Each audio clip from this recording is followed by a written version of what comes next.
হ্যাঁ আমার জামাই বলছে মানে এটি ঠিক।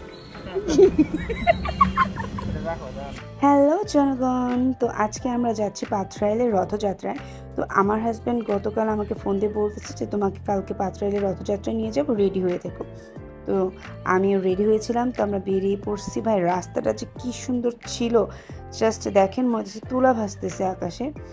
তো রিক্সা থেকে নামার পর আমার হাজব্যান্ড আমাকে মন্দির যেদিকে তার উল্টো দিকে নিয়ে যাচ্ছে। আমি বলছি কী ব্যাপার, কোথায় নিয়ে যাচ্ছ বলো না কেন।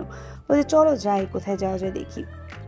তো আমি এখানে জাস্ট এসে পুরো শকড, মানে আমি জানতামই না যে এখানে এত সুন্দর, এত বিশাল, এত বড় করে একটা মেলা হয়। আর নাগরদোলা দেখে তো মনে করেন যে আমি তো একদম পুরা শেষ। আমি বলছি ওয়ার এত সুন্দর, এটা সারপ্রাইজ, তুমি আমাকে আগে কেন বলো নাই। তো যাই হোক, আগে বলে তো সারপ্রাইজই হতো না। তো এখানে চিনি কলা কিনে আমরা দুজন রড টান দিলাম। এই যে আমরা উঠলাম পরে নাগরদোলায়, কারণ আমার নাগরদোলা দেখলে তো মাথায় ঠিক থাকে না। আমার মানে এত জোশ লাগে, আমার নাগরদোলাটা খুব ভালো লাগে। আর ভাই বিশ্বাস করেন, নাগরদোলায় ওঠে সব থেকে মজা পেয়েছি আমরা দুজন। মানে আমাদের সামনে যে কচি কচি বাচ্চারা বসে আছে, তারা মানে কি যে করতেছিল, জাস্ট আপনার ভয়েস ক্লিপগুলো শুনেন।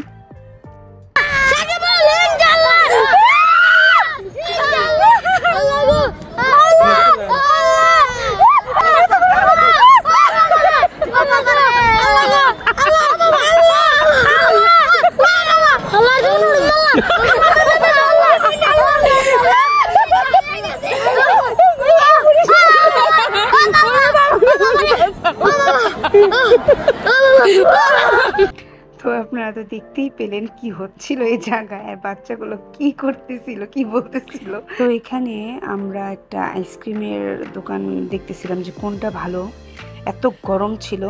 তো পরে এই যে এটা কি যেন বলে, কুলফি না কি জানি বলে, তো এটাই খাচ্ছিলাম। বাট এটার টেস্টটা খুবই দারুণ ছিল, আমার তো খুব ভালো লাগছে। তারপরে এখানে তো কেনাকাটার জিনিস, আমি লেগে গেলাম কি কেনা যায় ভাই। আর আমি মেলাতে গেলে সব থেকে বেশি কিনি কাক। অ্যান্ড আমি কিছু কিনলে কোথাও গেলে আমার বাসার জন্য, বাসার সবার জন্য যদি কিছু না নিই তাহলে আমার পেটের ভাত হজম হবে না। সো আমি বাসার সবার জন্য নিয়ে নিলাম কাঁকড়া। আমার হাজবেন্ড ঘুরে ঘুরে দেখতেছিল আমাকে কি কিনে দেওয়া যায়।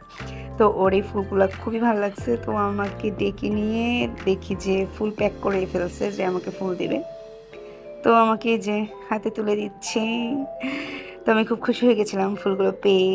ফুলগুলো খুবই দারুণ ছিল, খুবই সুন্দর ছিল। তো বড় মাঠ, এত জিনিস। তারপর ফুচকা খেলাম, ফুচকাগুলো ভালো ছিল, আমার কাছে টেস্ট ভালো লেগেছে। আরও মেলা জিনিস ছিল খাবার ভাই, জিলাপি থেকে শুরু করে আইসক্রিম, বিভিন্ন রকমের মিষ্টি, তারপর ছিল আরও আখের রস, আরও নানা জিনিস, চটপটি ফুচকা তো আছেই।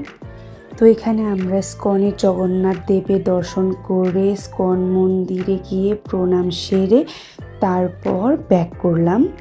সো ইয়া, আজকের ব্লগ এখানেই শেষ, দেখা হবে আবার নতুন কোনো ব্লগে।